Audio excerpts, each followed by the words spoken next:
On April 15th, 2017, Forrest wrote, "Well, Pony immediately recognized the artist's style, palette, and subject and personality. She wasn't impressed, and as if possessed by the spirit of Thor, she turned to face me. 'Is that what you called me down here for? To look at that thing?' Her face looked unsympathetic as her nose pointed toward the 17th century wooden door to my office, beside which one must pass to exit, and out she strode, the sensitive Mr. Grant following in close trail. Neither of them even said goodbye. Gulp." The horse imagery Forrest uses when describing Pony and her friend is hilarious. But please lend your attention to the last sentence, which is only one word: gulp. Because I want to make sure you recall from the passage we discussed earlier describing the cannon shot that scared Noah's father, when Eric used the same exclamatory one-word technique, bang.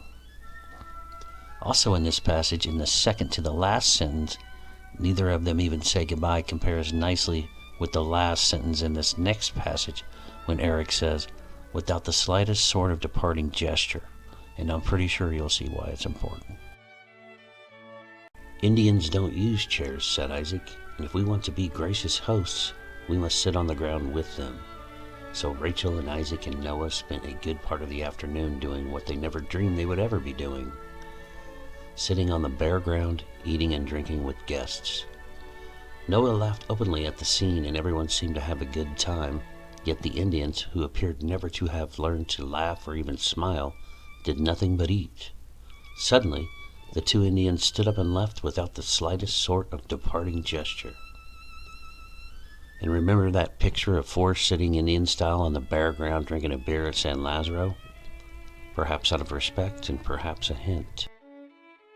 Here we have the end of the scene again, along with how Noah documented it in his journal. Suddenly, the two Indians stood up and left without the slightest sort of departing gesture. 12. Two Indians came by from the mountains on their way to the village. We fed them. They marveled at our new bridge. So the Indians ate and abruptly left, tarrying not, and then marveled at the bridge on their way out.